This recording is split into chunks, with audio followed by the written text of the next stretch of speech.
A terra de Israel é uma grande testemunha dos eventos ligados com a redenção, da história da redenção, sobretudo na vida do Senhor Jesus. E quando a gente anda por aquele lugar e anda por aquelas pedras milenares que estão lá resistindo ao tempo, às circunstâncias, à guerra, a gente fica pensando, e se essas pedras pudessem falar? Foram testemunhas oculares de tantos eventos maravilhosos que estão registrados nas Sagradas Escrituras e que quando você lê aqueles lugares, você começa a perceber que tudo aquilo que está no texto bíblico tem cor, tem cheiro, muitas vezes tem gosto, não é verdade? Então realmente é um lugar que testemunha da glória de Deus, do amor de Deus e da redenção.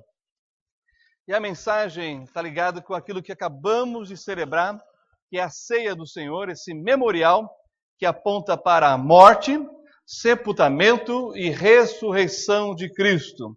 Só que nós vamos ver isso de forma ilustrada com imagens atuais daquilo que é a terra de Jerusalém, a cidade de Jerusalém e os lugares pelos quais o Senhor passou.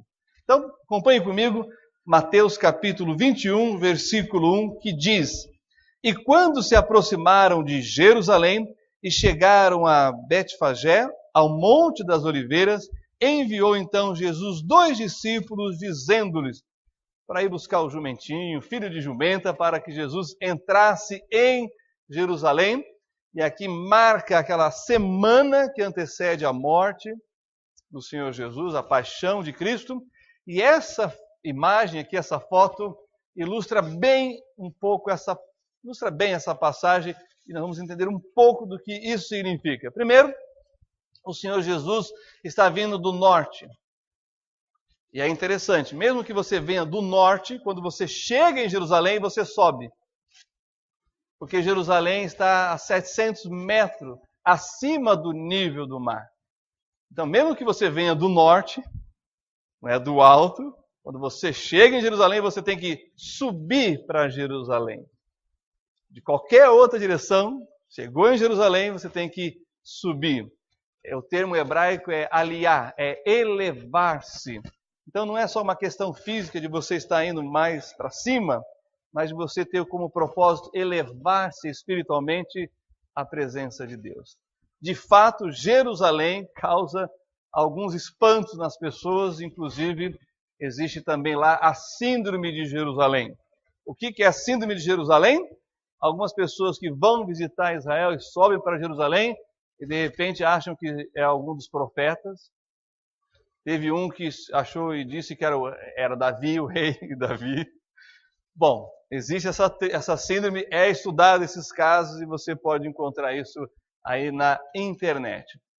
Mas o que nos interessa mesmo é olhar para essa foto e entendermos a perspectiva do amor de Jesus por mim e por você. Primeiro, aqui irmãos, é o muro que protegia o monte do templo, que é essa parte verde, onde está o Domo da Rocha, a mesquita de Omar, e aqui você tem a mesquita de Al-Aqsa, onde realmente acontece as rezas e as celebrações islâmicas, uma vez que é uma mesquita bem grande. Aqui já é mais um marco histórico da conquista do Islã em Jerusalém no 7º século. Porém, aqui você tem, nessa parte verde, o Getsemane, onde estão as oliveiras, né? E aqui, nessa parte subindo, você tem o Monte das Oliveiras, e essa parte dourada que vocês estão vendo aqui, essas pedras, são os túmulos do cemitério lá do Monte das Oliveiras. O metro quadrado mais caro em Jerusalém é aqui no Monte das Oliveiras. É no cemitério. Por quê? Porque segundo a crença judaica e aquilo que está escrito no Novo Testamento, quando o Messias chegar e novamente pisar no Monte das Oliveiras, os mortos que estão aqui irão ressuscitar. Por isso é o metro quadrado mais caro em Israel, é o cemitério do Monte das Oliveiras. Tanto que nessa parte aqui para baixo, eles já estão fazendo estendendo o cemitério, tá bom?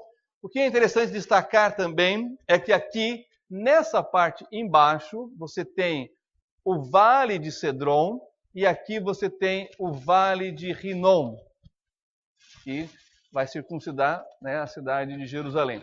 No Vale de Cedron é também chamado Vale dos Reis. Ali foram sepultados os reis de Israel. E você vai encontrar lá o pilar de Absalão, que resistiu durante séculos todas as 25 invasões que Jerusalém sofreu e as 2 destruições.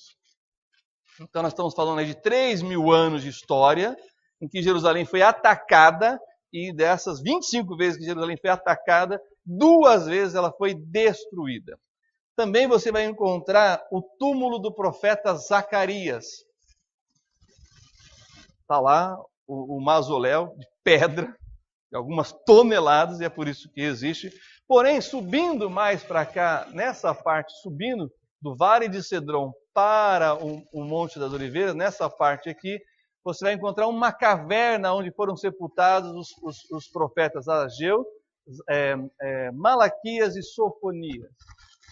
Uma caverna, e fizeram vários túmulos, e esses 3 túmulos são os túmulos principais. Então, é um lugar realmente muito especial na história de Israel, desde os reis e os profetas. Porém, desse outro lado aqui, desse outro vale, você vem pelo vale aqui assim e pega aqui assim, né, dando essa volta, você tem o Vale de Rinom. E nesse vale é onde, então, aqui nessa parte tem o portão chamado Portão do Lixo, popularmente chamado, e até hoje o lixo sai por ali. Até hoje. Estamos falando de mais de 3.000 anos de história. O lixo sai por esse lugar. E na época de Jesus, era queimado nessa parte aqui assim. É ali que você tem a fala de Jesus sobre o inferno. Por quê? Como o lixo era queimado fora da cidade, sempre tinha lixo, sempre tinha combustível. Então sempre estava tendo o fogo e aquela fumaça. E o cheiro. Então quando o Senhor Jesus fala, né, que o bicho não morre, o fogo não se apaga e tem o enxofre, é isso que ele tinha em mente e os seus ouvintes também. Também neste lugar onde se queima o lixo, na época dos reis, era um rei de Israel que se perdeu, se desviou, ele sacrificou o seu próprio filho neste vale, ao deus Moloque. O que era o deus Moloque?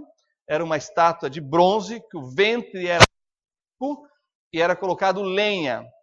Então ele tinha as suas mãos assim, ele recebia as ofertas, as crianças vivas.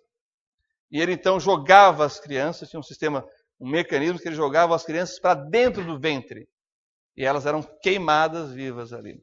Então é este lugar que aconteceu essas coisas. Bom, o texto diz que ele parou, veio sentido a Monte das Oliveiras. Por que Jesus gostava dessa parte aqui? Porque o Monte das Oliveiras dá de frente para o Monte do Templo. E do Monte das Oliveiras, Jesus então tinha a vista dos sacrifícios no templo. O sacrifício não era dentro do templo, era no altar fora do templo. E quando nós olhamos para a história da redenção, Jesus é chamado de quê? O Cordeiro de Deus que tira o pecado do mundo. Os mesmos cordeirinhos que eram sacrificados aqui no Monte do Templo, no altar. Então Jesus, vindo do Monte das Oliveiras, ele estava como o cordeiro, indo para o sacrifício. Também o peregrino que vinha da Galileia, vinha por essa parte. E ele vinha com a sua oferta, para ofertar no Monte do Templo. Tá bom? Outro detalhe importante, falando, né, de chegando em Jerusalém, é que essa quina é a quina chamada do pináculo do templo. Quando Jesus foi tentado, ele foi levado nesse lugar para ver Jerusalém, Israel, e aí ele foi tentado: se prostrado me adorares, eu te entregarei. Né? Se você se lançar daqui, está escrito que Deus dará ordem para os seus anjos te proteger. E ele diz: não tentará o Senhor teu Deus. Então, são lugares, esse lugar tem esses eventos maravilhosos da história da redenção. E por último, para passarmos avante, nós temos aqui o Portão Dourado.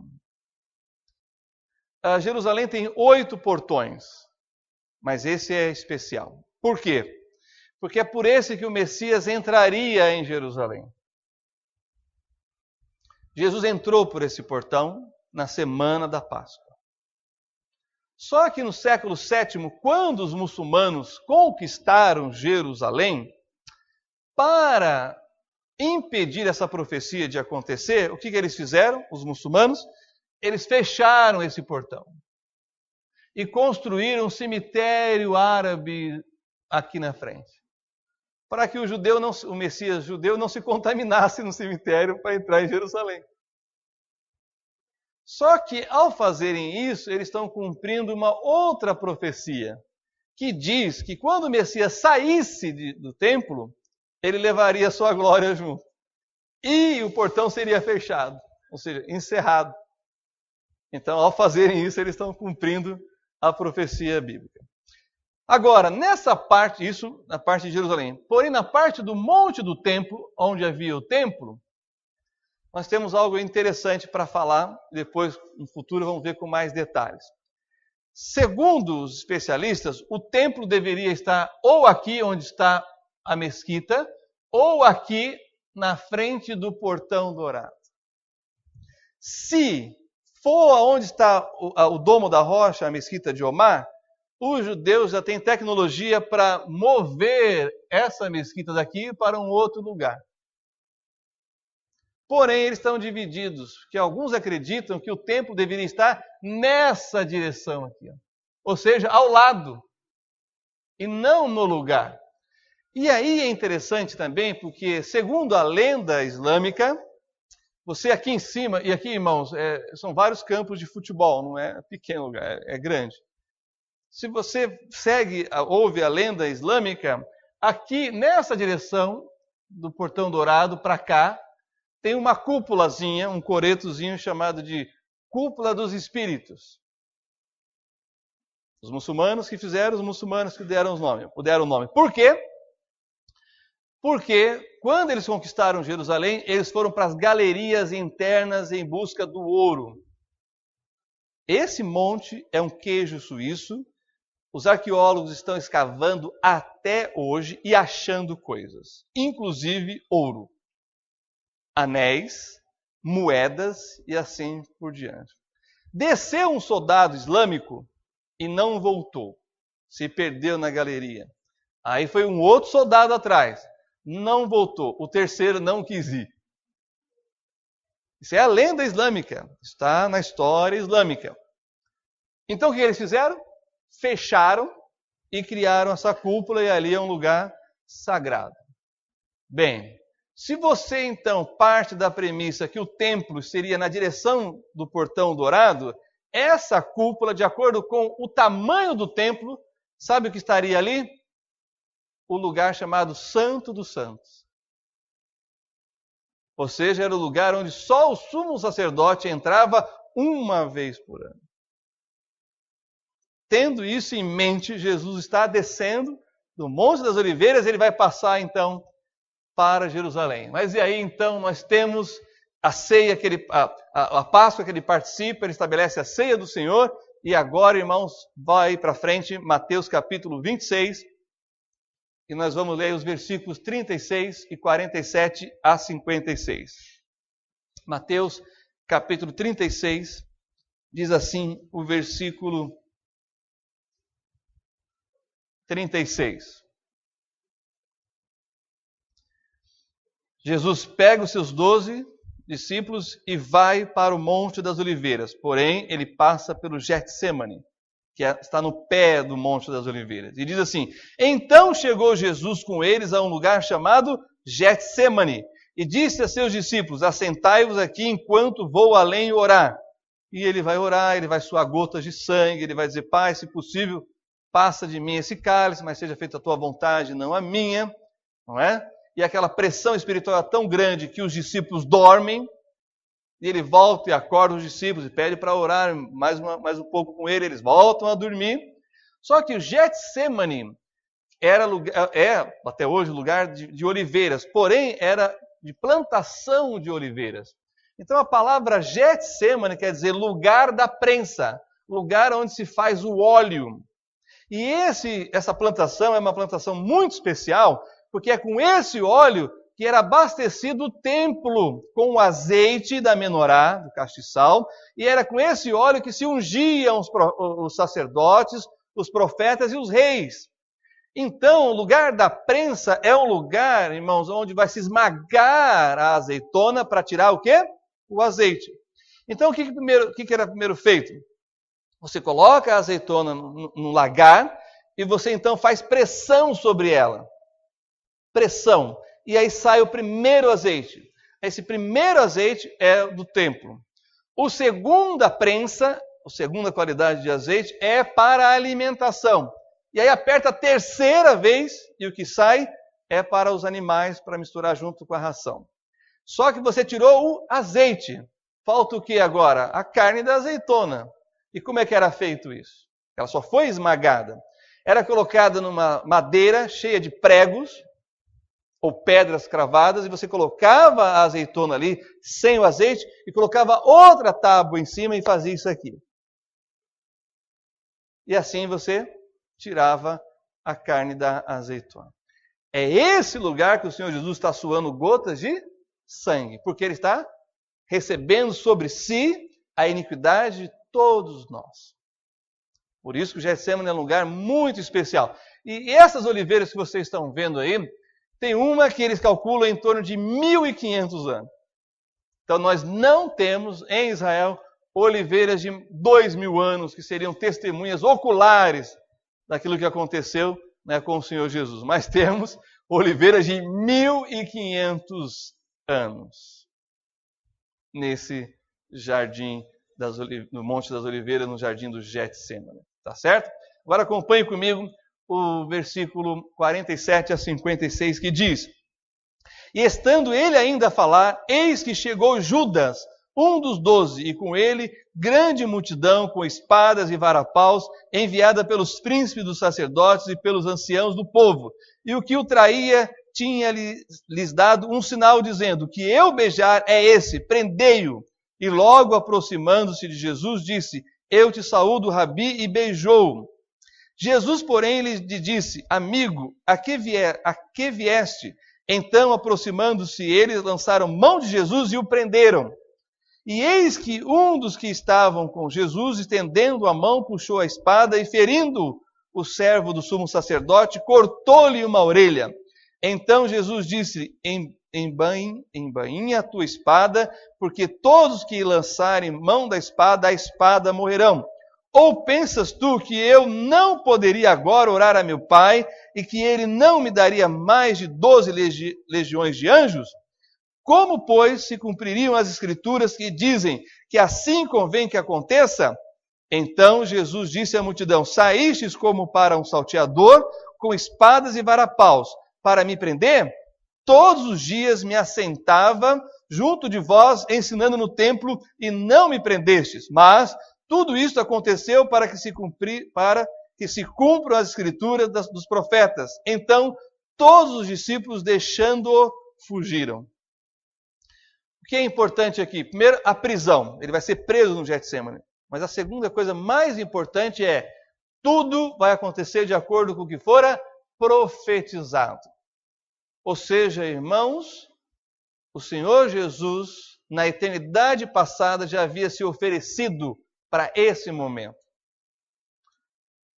Não é um poder acima do poder de Cristo que está realizando isso. É o poder maior do próprio Deus, de dar o seu Filho de forma voluntária, de forma vicária, ou seja, no meu e no seu lugar. Se isso não for amor, o que é amor? É isso que devemos pensar. Mas para que se cumpra a Escritura. E aí, então, nós temos aqui, isso aqui é interessante, nós temos aqui as ruínas da casa do sumo sacerdote. E você entrando aqui nessas ruínas, você vai para o subsolo, tudo escavado na rocha, na pedra. E você tem, então, o calabouço, onde era levado os presos religiosos em Israel. É por isso que ele tem dois julgamentos, o religioso e o político, porque o Império Romano está dominando em Israel. Já vamos falar sobre isso aqui, mas vamos ver aí o versículo, agora João capítulo 12, versículos 12, aliás, versículo 57 primeiro. E os que o prenderam a Jesus o conduziram à casa do sumo sacerdote, Caifás, onde os escribas e os anciãos estavam reunidos, esperando ele. Agora vamos para João, Evangelho de João, capítulo 19, versículos 12 e 13. Nós estamos acompanhando, irmãos, os fatos relatados no livro chamado Bíblia Sagrada, comprovados com os achados arqueológicos na terra de Israel. A sua fé não está baseada no vácuo. Está baseada em sólidas evidências de pedras milenares, firmes e resistentes da história. Evangelho de João, capítulo 19, versículos 12 e 13, diz assim: Desde então Pilatos procurava soltá-lo, mas os judeus clamavam dizendo: Se soltas este, não és amigo de César. Qualquer que se faz rei é contra César. Ouvindo, pois, Pilato este dito, levou Jesus para fora e assentou-se no tribunal, no lugar chamado Litóstrotos e em hebraico Gabatá. Agora, olha que interessante. O julgamento religioso e agora o julgamento político. Você sabe da história. Pilatos, muito sábio, lava as mãos. E isso parece que na política é bem recorrente. Nós temos vários aí criminosos confessando seus crimes e delatando os outros. Não os torna menos criminosos. Ajuda na sentença no tempo que eles vão ficar presos. Foi justamente o que Pilatos fez. E por que ele fez isso? Porque a mulher dele teve um sonho com esse justo chamado Jesus, que a perturbou muito. Irmãos, ele vai dizer para o Senhor Jesus que ele tem poder para libertá-lo. E Jesus, você não tem poder algum que não tenha sido dado. E o que você vai fazer, você tem que fazer. Só que o pecado daquele que me entregou é maior do que o seu. Jesus não disse que você está perdoado sem pecado. Ele diz, olha, tem você que está pecando, mas tem aqueles que pecaram também. Mas é para isso que ele veio. Por causa de nós, pecadores. Por causa de Pilatos. Por causa daquele que os entregou, inclusive. Ele veio para todos. Nós tínhamos uma irmã aqui na nossa igreja, e sempre que ela lia essa passagem, ela falava, ai, tadinho do meu Jesusinho, coitadinho. Até que uma hora eu falei, irmã, não é assim. Ele veio para isso. Como assim ter dó de Jesus? Nós podemos ter dó de Jesus? De forma alguma. Ele veio para isso. E ele disse, eu estou falando antes de acontecer, para que quando aconteça, vocês saibam que eu sou. Sabe o que ele quis dizer? Eu sou Deus. É o próprio Deus vindo em resgate da humanidade.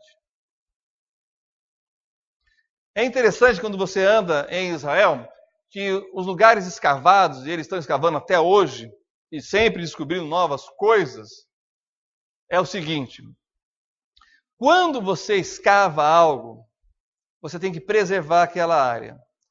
Infelizmente, aonde a Igreja Católica passou 700 anos depois, ela destruiu a evidência arqueológica, porque ela construía as coisas, os templos, as igrejas, em cima do lugar. Existem 2 lugares que a Igreja Católica passou que não destruiu a evidência arqueológica. Esse é um. Porque aqui, irmãos, não sei se vocês conseguem perceber, tem uma construção. Essa aqui é a igreja do Galo Canto, onde Pedro negou Jesus 3 vezes. Só que eles construíram em cima das ruínas, mas não eliminou as ruínas, e muito menos o calabouço que é abaixo dessas ruínas.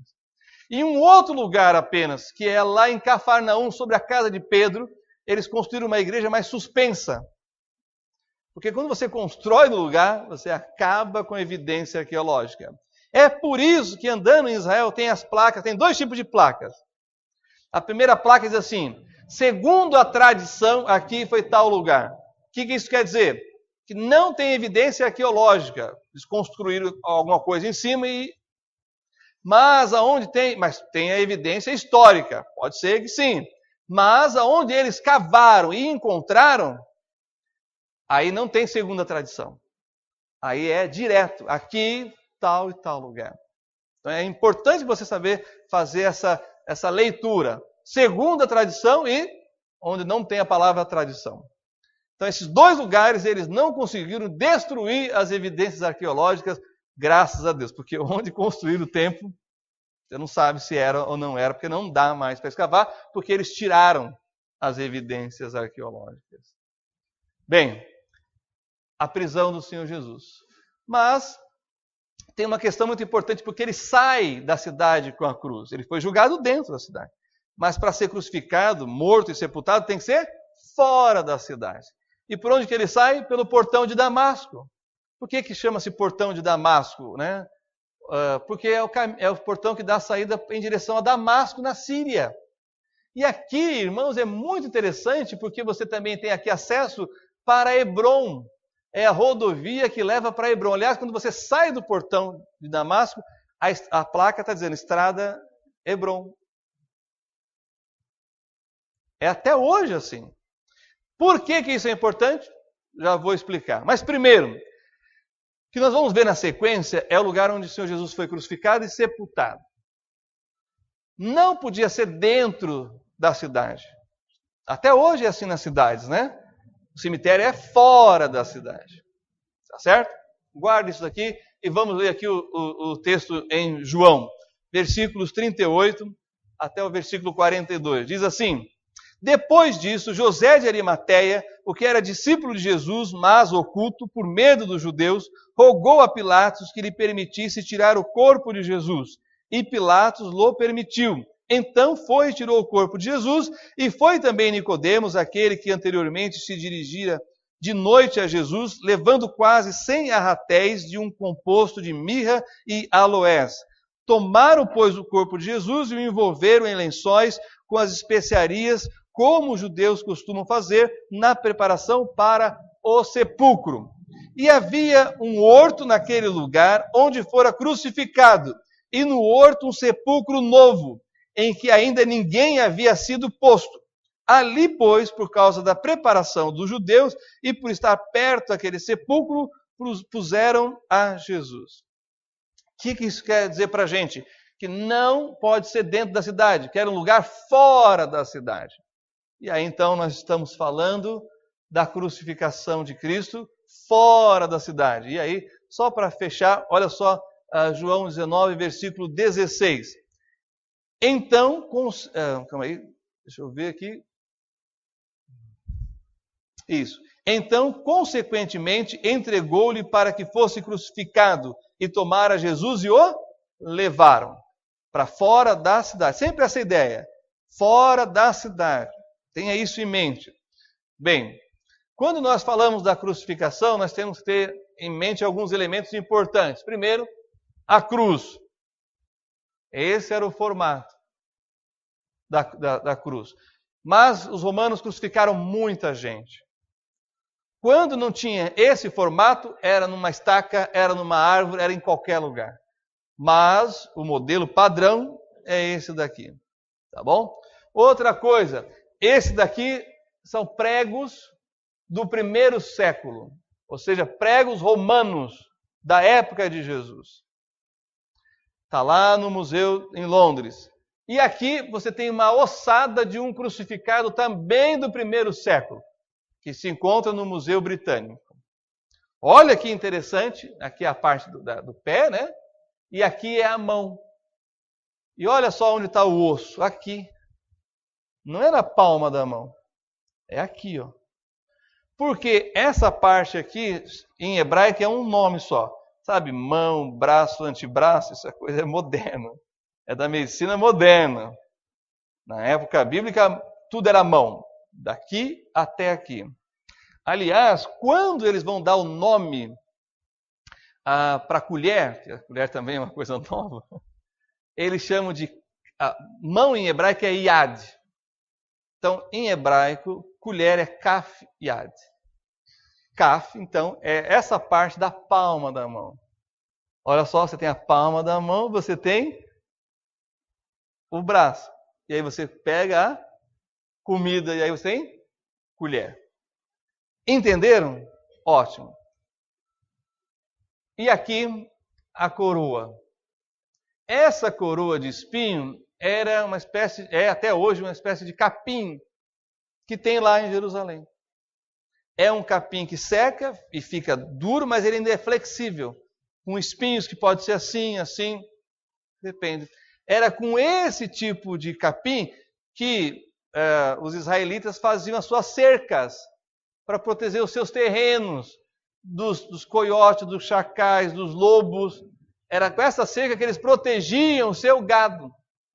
Então era algo acessível, que dá. E ali foi pego e feita a coroa e a martelada batida na cabeça do Senhor Jesus. Então, para ilustrar a crucificação. Bem, o lugar chamado de Gólgota, olha só o versículo 17 e 19 agora. E levando ele as costas da sua cruz, saiu para o lugar chamado Caveira, que em hebraico se chama Gólgota, onde o crucificaram e com ele outros dois, um de cada lado e Jesus no meio. Gólgota quer dizer caveira. Essas pedras são pedras calcárias, pedras brancas calcárias. Com o vento, chuva, ela vai causando uma certa erosão que vai dando certos formatos. E aqui você tem o formato da caveira, olha só. Os olhos, o nariz. Está vendo aqui? Aqui. E agora olha que ela aqui, ó. Agora olha que interessante. Vocês estão vendo aqui os ônibus? Sabe o que é aqui, irmãos? É um terminal de ônibus palestino. E aqui, estão vendo que tem uma muretinha aqui? Em cima do Calvário é um cemitério islâmico. Mas é interessante isso. Por quê? Uma evidência arqueológica. Onde Jesus foi crucificado era lugar de entrada e saída da cidade. Era lugar de passagem. A Bíblia diz, e as pessoas passando meneavam a cabeça. E ali era um lugar escolhido para Roma para dizer para quem está entrando ou saindo, quem é que manda aqui. Então, nós estamos falando 2000 anos atrás, 2000 anos depois, continua sendo um lugar de trânsito, de passagem. Tanto que tem um terminal de ônibus dos palestinos. Não é interessante isso? Sendo preservado, como era a utilidade de 2000 anos atrás? Bom, a Bíblia diz, como nós lemos, que era um horto próximo do lugar onde ele foi crucificado. Ou seja, era um lugar estratégico para impor o medo e o terror do Império Romano. Porém, ali do lado, Jesus foi sepultado. E agora eu utilizei aqui de uma obra de um artista para tentar ilustrar como que era esse túmulo esculpido na rocha.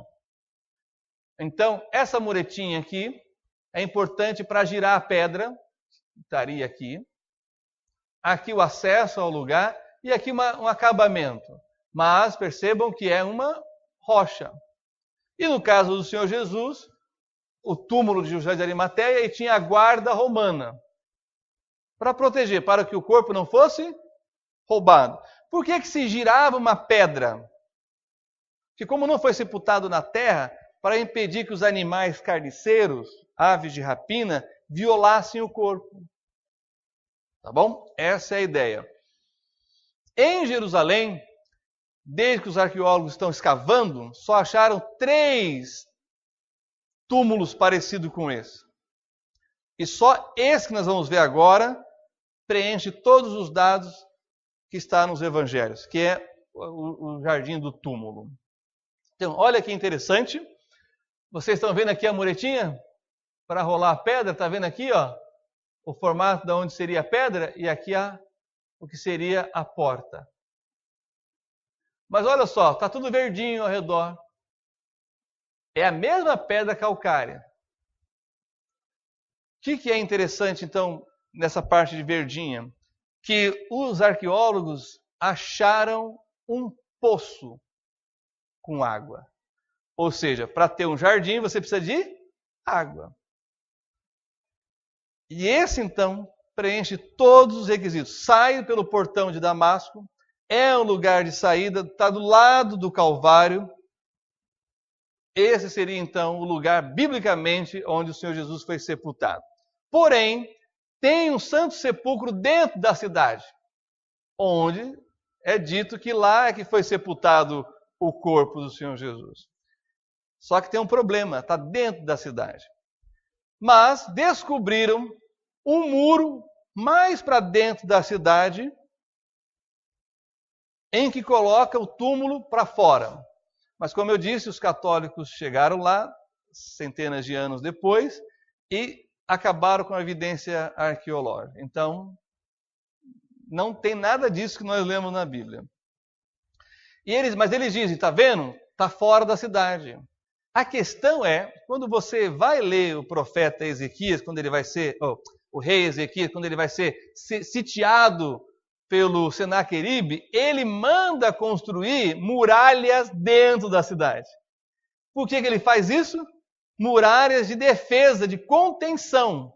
Porque se passa pela primeira muralha, tem a segunda, e assim vai tentando resistir ao ataque. Não precisou ser usado isso aí, porque Deus livrou o povo dessa ameaça do maior imperador da época, do rei Ezequias. Então, nós lemos isso nos textos bíblicos, que há outras muralhas dentro de Jerusalém. Portanto, o único lugar que preenche os requisitos bíblicos é o jardim do túmulo. Bem, quando eu falo de evidência arqueológica, é um problema em Israel. Porque em 2005 para 2006, quando nós estivemos lá, nós fomos num lugar chamado Tanque de Siloé. Os arqueólogos diziam, aqui é o Tanque de Siloé. Em 2012, aquele lugar não era mais o Tanque de Siloé. Os arqueólogos descobriram que era do outro lado. Como que eles descobriram isso? É um bairro palestino, em Jerusalém. Teve um problema no encanamento e ele chamou o serviço de esgoto. Quando eles chegaram e começaram a cavar, descobriram que era o quê? Um sítio arqueológico. Embargou a obra, o Ministério de Arqueologia veio e hoje você passa dentro das casas, no quintal das casas, passa pelos estacionamentos para visitar o lugar que está dentro da casa, no quintal da casa do morador lá, que é palestino, inclusive. Então é isso que acontece, começa a mexer, vai descobrindo as coisas. Para finalizar, Mateus 28, 1 a 6, e assim nós terminamos essa mensagem ilustrativa com essas imagens sobre Jerusalém. Mateus capítulo 28, versículos de 1 a 6, a ressurreição de Jesus. Diz assim, e no fim do sábado, quando já despontava o primeiro dia da semana, Maria Madalena e a outra Maria foram ver o sepulcro. E eis que houvera um grande terremoto, porque um anjo do Senhor, descendo do céu, chegou, removendo a pedra da porta, e sentou-se sobre ela. E o seu aspecto era como um relâmpago, e as suas vestes brancas como neve, e os guardas, com medo dele, ficaram muito assombrados e como mortos. Mas o anjo respondendo disse às mulheres, não tenhais medo, pois eu sei que buscais a Jesus que foi crucificado. Ele não está aqui, porque já ressuscitou, como havia dito. Vinde, vede o lugar onde o Senhor jazia. Antes tinha uma porta com essa placa dizendo isso. Ele não está aqui porque ressuscitou. Hoje não tem mais nem essa porta, está aberta. Mas teve um terremoto também, anos depois, e aí o que eles fizeram? Aí abalou um pouco aqui o jardim do túmulo, aí eles colocaram essas pedras aqui para fechar essa parte que com o terremoto caiu. É as únicas duas modificações que tem. A porta que eles tinham colocado e tiraram, de madeira, e essa parte aqui. Voltando a falar, esse muro aqui para lá vai dar acesso à propriedade em que os palestinos é que administram e que cuidam lá em Jerusalém, como cemitério e o terminal de ônibus. Então, irmãos, o que celebramos nessa manhã na ceia do Senhor é justamente evidenciado pela descoberta arqueológica, a morte, sepultamento e ressurreição de Cristo. Nós somos a única religião no mundo que crê num Deus vivo, em que visitamos um túmulo vazio. Isso faz toda a diferença, porque ele não está crucificado na cruz, e muito menos no túmulo. O seu túmulo está vazio. Vamos orar. Feche seus olhos, abaixe sua cabeça. Pai, na tua santa e bendita presença, diante do teu texto bíblico, da palavra do Senhor, da Bíblia Sagrada, nós queremos te adorar. Adorar a Deus porque o Senhor é verdadeiro, é real. E a história e as pedras testemunham disso. Há evidências. Mas mesmo que não houvesse, a nossa fé em Ti é inabalável, pois está no Deus único, Criador dos céus e da terra. Porém, Senhor, com essas evidências, a nossa fé é acrescentada. E a esperança que temos do retorno glorioso do Teu Filho aumenta ainda mais. Porque assim como o Senhor cumpriu aquilo que o Senhor prometeu no passado, o Senhor ainda há de cumprir aquilo que o Senhor prometeu na Tua palavra. Ó Pai, abençoa-nos com essa viva esperança de estarmos preparados, prontos e desejosos de nos encontrarmos com o Senhor Jesus. E assim como o discípulo, o apóstolo Tomé, que possamos colocar os dedos, as nossas mãos, nas mãos de Cristo, naqueles furos de amor pela humanidade. Marcas que foram feitas pelo homem e que vão durar para sempre no corpo de Cristo na eternidade. Por amor, essa marca maravilhosa nos alcançou. Seu sangue bendito vertido para a expiação, o perdão dos nossos pecados. Obrigado por esse amor tão maravilhoso. Que a nossa fé nesse domingo tenha sido acrescida e a nossa esperança aumentada. É o que eu te peço, ó Pai, em nome do Senhor Jesus. Ainda com os olhos fechados, cabeças baixas. Pai, o Senhor sabe, o Senhor conhece cada coração. Completa a tua obra bendita na vida de cada um. É o que eu te peço em nome do teu Filho amado, Senhor Jesus Cristo. Amém.